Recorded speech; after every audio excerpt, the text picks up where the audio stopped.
ساری زندگی قرآن دیکھا نہیں، اور جنازے کے ساتھ قرآن لے جانے سے کیا فائدہ؟ ساری زندگی قرآن کے خلاف چلتا رہا، نماز معاف کراتا ہے قرآن سے پیسوں کے بنڈل کے ساتھ، کیا فائدہ؟ ساری زندگی قرآن کو دیکھا نہیں، کفن پہ قرآن لکھوا دیا تو کیا حاصل؟ قرآن ساری زندگی دیکھا نہیں، قبر پہ ساری آخری صورتیں آیت الکرسی سورہ اخلاص لکھ دی تو کیا فائدہ؟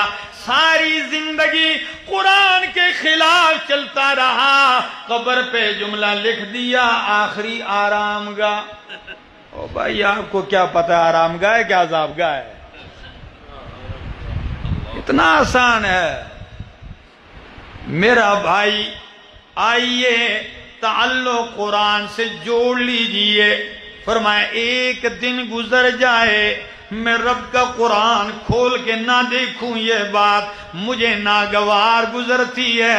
جہاں جہاں تک میری آواز پہنچ رہی ہے، کوئی انٹرنیٹ پہ سن رہے ہیں، آپ سن رہے ہیں، اتنا تو آج ارادہ کر لو کہ انشاءاللہ ہم کوشش کریں گے کہ ہمارے زندگی کے جو باقی دن ہیں کوئی دن ایسا نہ گزرے جس دن ہم رب کا قرآن نہ دیکھ لیں۔